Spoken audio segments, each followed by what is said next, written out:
Lamont and Tonelli. 107.7 The Bone, broadcasting live from Chase Center. Paul, well, we met this guy a couple of weeks ago when he was in the radio station, and we dragged him back to the show.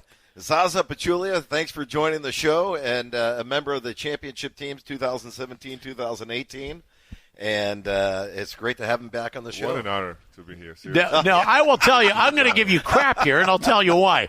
The last time we saw you, you came into the radio station, and you brought wine for a couple of people in the building, and there was an extra bottle or two, and you met us, and we joked around a bit, and then we had to get back to work, and then you walked out with the wine. I'm just like, hold it, did we piss you off? You've got your own wine, right?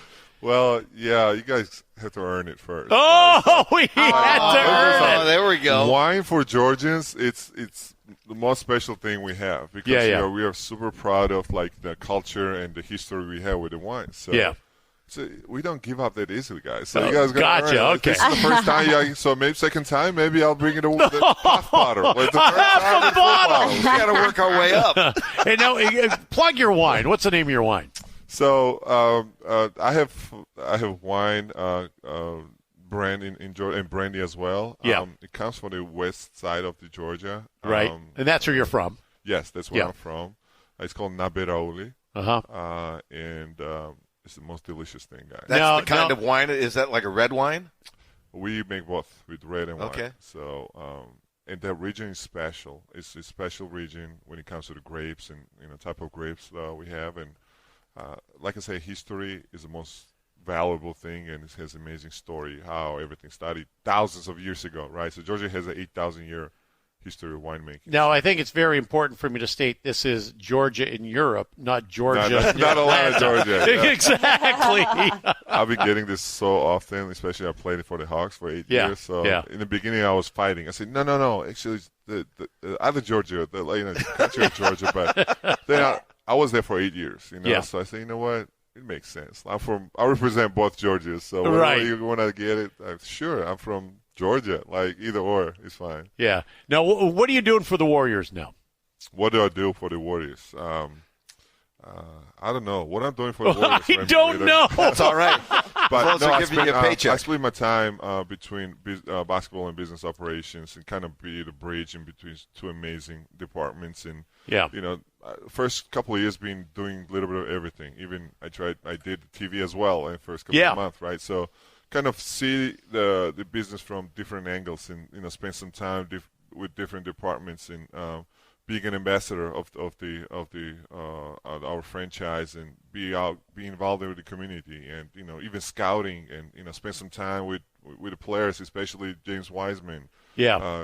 Coming as a young man, and share my experience and thoughts. So basically a little bit of everything. There's nothing specific, but again, they know that I'm available for any requests they might have.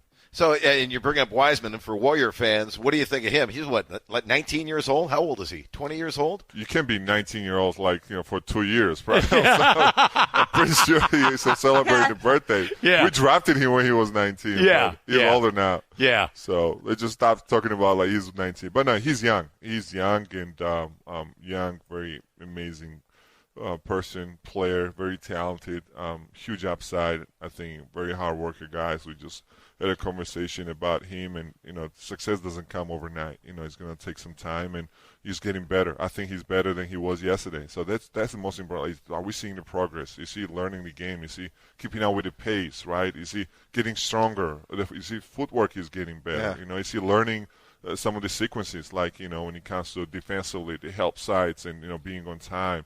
Or is he figuring out how Steph plays and how he should adapt to the with the Steph? So those are the most important things, and I think there's a progress in every single category I just mentioned. So maybe by the time he's 22, he'll be a complete player. It takes time, guys. Like I don't looking back, looking at the players we had in the league. So how many 22-year-olds have you seen? That's crazy, right? Dominating, but like you got to look at the potential, like big picture, right? Yeah. I don't think it's fair to judge the player with one game or month of performance. Like, you got to out there, because look at the Steph and Clay. They've been here for years, and Draymond, years and years, right?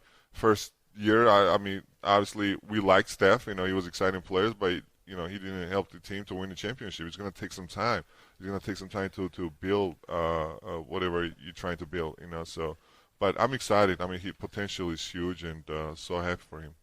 Well, I'm glad you brought up way back when, because we had Moses Moody on the show this morning. He's 19. He's 19. And he was 19-year-old. He's 19 now. Yeah, and he was telling me that here's his first check. He hasn't got his first check yet because the season hasn't started. And I think he's looking at probably $3 million. Do you remember what your first check was in the NBA when you played? I do. Actually, I was second-round pick. Yeah. Back then, how old were you at the time? 19. There you go. Of course, 19. Yeah. But I was 19 only for 1 year. Yes, exactly. Only for 1 year.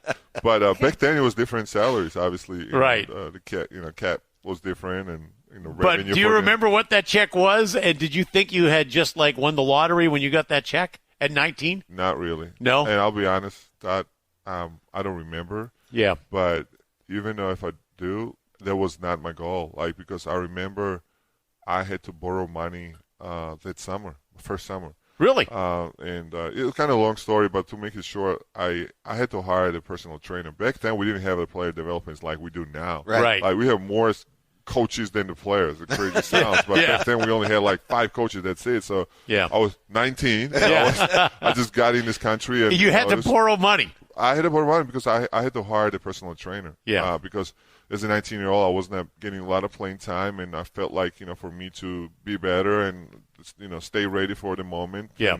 And, get better every single day. I had to work hard, and for the hard work, we only had 1 practices per day. Yeah. Back then, I'm talking about early 2000s. So I had to hire the coach, and that it required it was expense for me. So second round pick on a minimum deal, I couldn't afford back then. I think.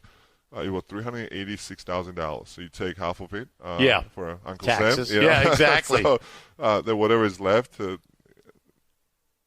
did you borrow the money from? Friends. Yeah. Yeah. And that was not a most pleasant conversation, I remember, because they thought I was crazy and where I was spending money. And probably they were thinking cars and jewelry. But trust me, I had only 1 car, and I had 1 Calvin Klein watch. That's all I had.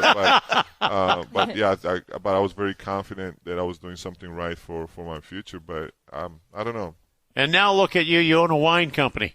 I own a wine company. So there you go. But most importantly, again, probably this is a message for the kids where to invest in yourself is the best thing. Yeah. It's the best thing. And beside the wine company, most importantly, I had 16-year amazing career. So. Well, Zaza, thanks for coming on the air with us, and we hope to have you on sometime in the future. And we hope the wine company starts doing a little better so you can afford to get bottles. Normally, I was supposed to start with a glass, but I'll bring the half out. Oh, all right, there you go. You guys are cool, so all we're right. going to kind of bump you up a little bit. All right, Zaza, thank you. Thanks for going on the air with us. Thanks again for stopping by. Lamont and Tonelli.